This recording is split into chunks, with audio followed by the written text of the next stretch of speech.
In this video, we will be going over the biomechanics of performing a layup.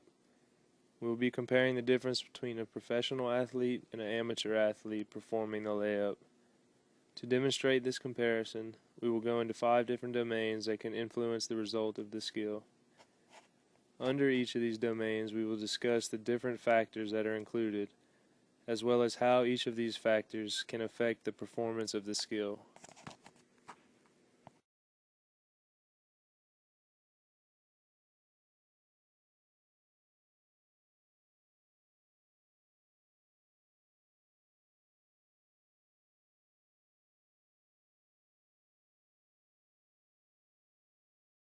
The prep phase begins with the actual running towards the basketball goal and gaining momentum. It's important during this phase to have enough momentum to do a successful layup and move into the action phase, which is the vertical jump. During the vertical jump, the player applies force against the ground, and the ground causes a reaction that propels the player straight up. The final phase is the follow-through phase, which is the actual layup. The player will use either their right or left hand and push off the ground with their alternating foot. When an amateur does a layup, they will have simultaneous motion due to lack of skill. Simultaneous motion occurs when multiple joint motions occur at the same time. This type of motion causes our body to produce maximum force to another object. This motion, along with strength, tries to maximize accuracy. Since their bodies haven't mastered the skill, they try to be as accurate as possible, which is why some use 2 hands for layups or step off the wrong foot. They may jump too close to the goal or take a wrong path to get to the goal.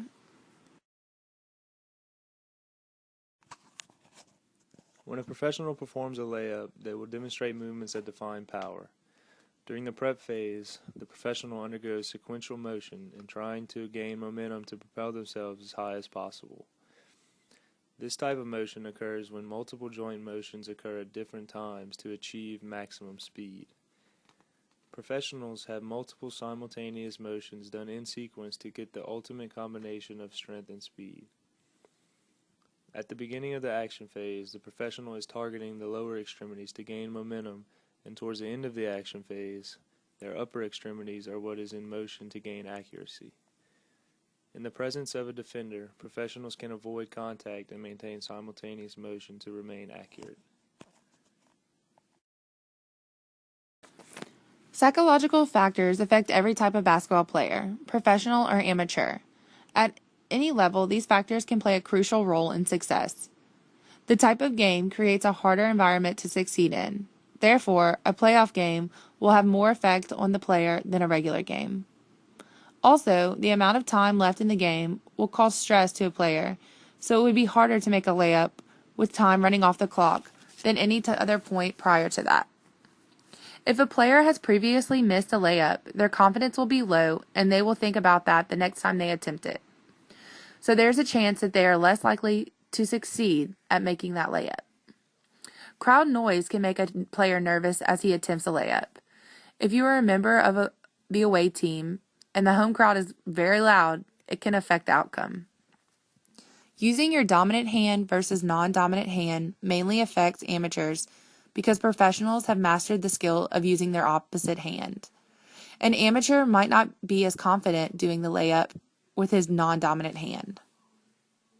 If a defender is present when a player is attempting a layup, it will affect the shot. This also ties into opponent type. If a player is playing against a team or player of their skill level, they will be confident than if they were playing against a player with a higher skill level. Also, a coach has a lot of influence on the player. If a player would miss a layup and the coach would show positive reinforcement, the player will be more confident the next time. If the coach shows negativity towards the player, it would be more likely for that mistake to happen again.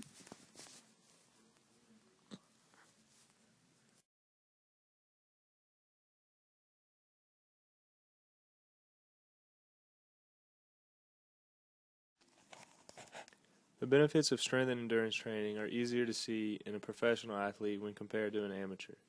A professional has done the same skill many of times, which leads to muscle memory, and this helps the athlete's body to repeat the skill without thinking.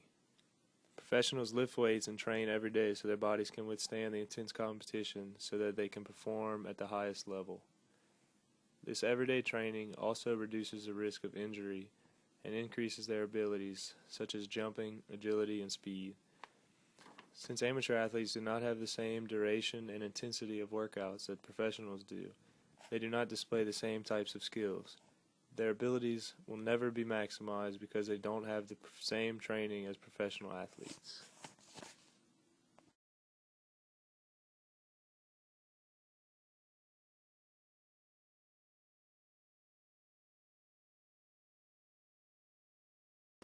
Equipment factors can either help or hurt a player when trying to do a layup.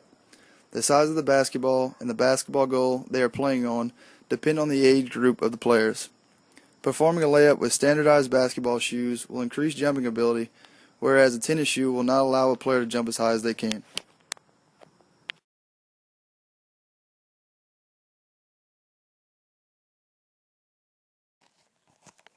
There are many environmental factors that will come into play when a person is trying to perform a layup. A wood surface court allows the player to jump higher because of the layout of the wood court on top of the concrete surface. The space between the surfaces provides a natural spring component, which allows the player to jump higher when more force is applied to the court. A concrete surface does not have this ability, therefore is not as beneficial as a wooden court. Crowd noise, referees, and defense were talked about when explaining psychological factors. These also can affect a player while attempting a layup.